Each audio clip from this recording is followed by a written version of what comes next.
Guard airport પર એક દુર્ઘટના મોટી સર્જાઈ છે। આપણે જણાવી દઈએ કે પોરબંદરના કોસ્ટ ગાર્ડ એરપોર્ટ પર એક મોટી દુર્ઘટના સર્જાઈ છે। બ્રેકિંગ ન્યૂઝ મળી રહ્યા છે, મોટા સમાચાર સામે આવી રહ્યા છે। પોરબંદરના કોસ્ટ ગાર્ડ એરપોર્ટ પર મોટી દુર્ઘટના સર્જાઈ છે। હેલિકોપ્ટર ક્રેશ થતા હેલિકોપ્ટરમાં સવાર લોકો ઈજાગ્રસ્ત થયા છે। તમામ લોકો ઈજાગ્રસ્ત થયા છે। આ સાથે મોટી માહિતી મળી રહી છે, સમાચાર મોટા સામે આવી રહ્યા છે। બ્રેકિંગ ન્યૂઝ આપને આપી દઈએ કે જ્યારે હવે પોરબંદર કોસ્ટ ગાર્ડ એરપોર્ટ પર મોટી દુર્ઘટના સર્જાઈ છે। હેલિકોપ્ટર ક્રેશ થતા હેલિકોપ્ટરમાં સવાર લોકો ઈજાગ્રસ્ત થયા છે। તમામ ઈજાગ્રસ્તોને સારવાર અર્થે હોસ્પિટલ ખસેડવામાં આવ્યા છે। પોરબંદર કોસ્ટ ગાર્ડ એરપોર્ટ પર હેલિકોપ્ટર ક્રેશમાં 3 જવાનો શહીદ થયા છે।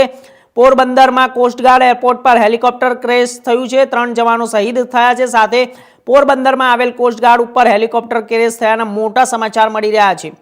ઉલ્લેખનીય છે કે 3 સપ્ટેમ્બર 2024માં Porbandar coast guard helicopter crash થયું હતું, જેમાં કોસ્ટ ગાર્ડના 3 જવાનો પણ શહીદ થયા હતા। એ 2024ની ઘટના છે। અત્યારે હાલ આ 2025ની ઘટનાની વાત કરીએ છીએ કે આવી ઘટના પહેલા પણ ઘટી ગઈ હતી અને અત્યારે આ 2025ની ઘટના છે। ઇમરજન્સી રિસ્પોન્સ ટીમ સ્થળ ઘટના સ્થળે પહોંચી હતી। ઘટનાની જાણકારી મળતા તાત્કાલિક ધોરણે ઇમરજન્સી રિસ્પોન્સ ટીમ ઘટના સ્થળે પણ પહોંચી હતી।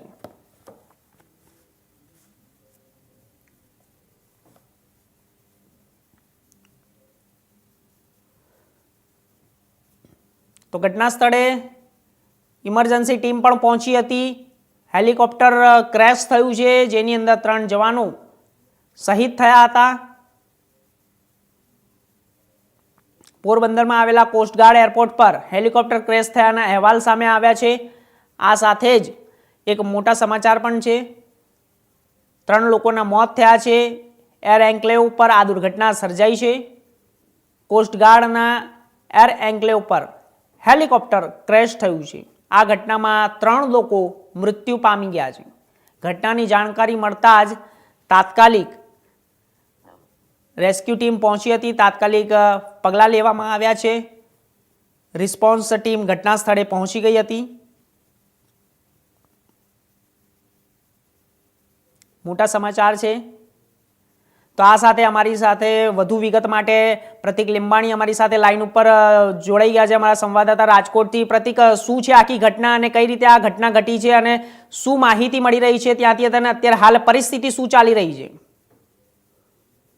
આજે રાજકોટ ગુજરાત માટે એક ગંભીર દિવસ કહેવાય છે, કારણ કે આજે ગુજરાત રાજ્યની જે પોરબંદર જિલ્લો છે ત્યાં એક મોટી દુર્ઘટના સર્જાઈ હતી અને જે કોસ્ટગાર્ડનું જે હેલિકોપ્ટર છે તે ક્રેશ થયું હતું અને આ હેલિકોપ્ટર ક્રેશમાં 3 લોકોના ઘટના સ્થળે જ મૃત્યુ થયા હતા, જેમાંથી 2 પાયલટ હતા અને એક અન્ય કર્મચારી હતો અને અન્ય લોકો ઘાયલ પણ થયા છે, તેવા પણ સમાચાર મળી રહ્યા છે। ત્યારે આવડી મોટી દુર્ઘટના સર્જાતા ક્યાંક જે ગુજરાતી જે લોકો છે, જે પોરબંદર સહિતના જે લોકો છે તેના પણ ભયનો માહોલ છે। જી પ્રતિક, તો આમાં ક્યાં ખામી સર્જાઈ અને આ ઘટના એક 2024માં પણ બની હતી ને આ ઘટના બીજી વખત અત્યારે 2025માં પણ બની છે, શું ખામી સર્જાતા આવી ઘટના બની છે?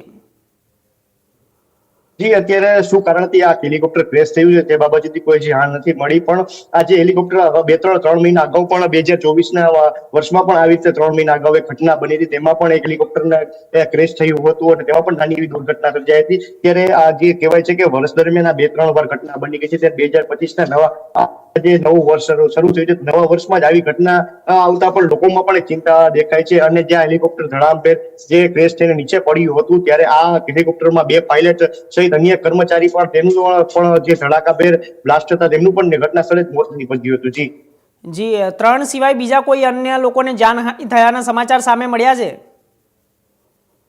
જી, વાત કરીએ તો અત્યારે પ્રાથમિક સૂત્રોના જણાવ્યા મુજબ આ જે હેલિકોપ્ટરની ઘટના થઈ છે તેમાં 2 હેલિકોપ્ટરના જે પાયલટ હતા અને એક અન્ય કર્મચારી હતો, સાથે જે નીચે ઉભેલા લોકો હતા, જે હેલિકોપ્ટરને જે ટેક ઓફ કરાવવાની જે તૈયારી કરી હતા તેઓ પણ ઘાયલ થયા, તેવું પણ અત્યારે સૂત્રો દ્વારા જાણવા મળ્યું છે। અને જો વાત કરીએ તો અત્યારે ઘટનાની જાણ થતાં જ પોરબંદર જે ફાયર વિભાગનો સ્ટાફ છે તે તત્કાલ ઘટના સ્થળે પહોંચી ગયો હતો અને પાણીનો મારો ચલાવી અત્યારે આગ પર મેળવવાનો કાબુ મેળવવાના પ્રયાસો શરૂ કર્યા છે। અને અત્યારે અન્ય લોકો પણ આમાં જે ઘાયલ થયો તેઓ પણ સમાચાર મળી રહ્યા છે, જે ઘાયલ લોકો છે તેને સારવાર અર્થે સિવિલ હોસ્પિટલની જે પોરબંદરની જે ખસેડવામાં આવ્યા છે। જી, ચોક્કસથી તો ઘટના ઉપર તમે નજર રાખતા રહેજો અને ઘટનામાં જે પણ અપડેટ થાય તે આપતા રહેજો અને ચોક્કસથી આપનો ખૂબ ખૂબ આભાર।